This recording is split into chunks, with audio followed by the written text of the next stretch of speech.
Haunted crime खौफनाक रहस्य। एक छोटे से गांव भैरवपुर में एक पुराने खंडहर हवेली की कहानियां मशहूर थीं। गांव वालों का कहना था कि वहां जाने वाले लोग कभी वापस नहीं लौटते। उस हवेली को भूतिया हवेली कहा जाता था। एक रात शहर के मशहूर क्राइम रिपोर्टर अजय को उस हवेली की सच्चाई जानने का जुनून सवार हो गया। उसे खबर मिली थी कि उस हवेली में एक खौफनाक हत्या हुई थी और हत्यारे का पता आज तक नहीं चला। यह मामला 20 साल पुराना था। अजय अपनी रिपोर्टिंग किट लेकर आधी रात हवेली पहुंचा। हवेली के अंदर घुसते ही उसे ठंडी हवा का झोंका महसूस हुआ। अंदर की दीवारों पर खून के धब्बे और अजीब आकृतियां बनी हुई थीं। जैसे ही उसने अपने कैमरे से तस्वीरें लेना शुरू किया, उसे किसी के हल्के कदमों की आवाज सुनाई दी। कौन है वहां? अजय ने हिम्मत करके पूछा। जवाब में सिर्फ एक खौफनाक हंसी सुनाई दी। अचानक उसके कैमरे की स्क्रीन पर एक औरत की धुंधली छवि दिखाई दी। वह सफेद साड़ी में थी और उसकी आंखें खून की तरह लाल चमक रही थीं।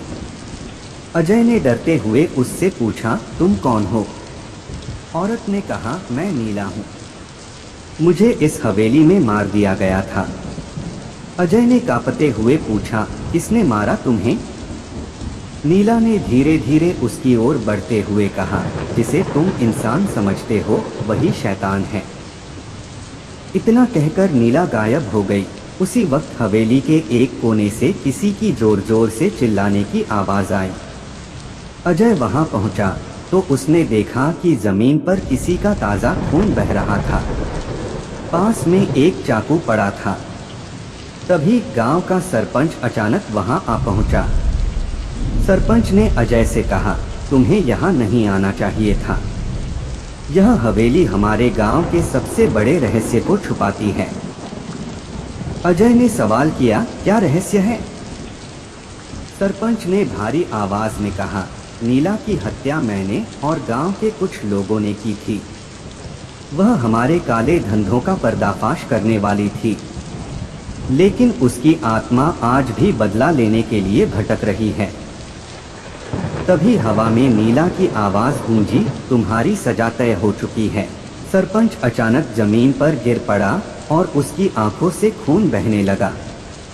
अजय ने उस रात सब कुछ रिकॉर्ड कर लिया और सुबह होते ही पुलिस को सौंप दिया। लेकिन नीला की आत्मा का बदला अब भी अधूरा था। उसके बाद भैरवपुर में अजीब घटनाएं होने लगी। हर वो इंसान जो नीला की मौत का गुनहगार था, एक एक कर रहस्यमय तरीके से मारा गया। और अजय, उसने वह गांव छोड़ दिया, लेकिन नीला की खौफनाक कहानी आज भी उसके सपनों में आती है। कभी कभी सच का पीछा करना भी मौत को दावत देना होता है।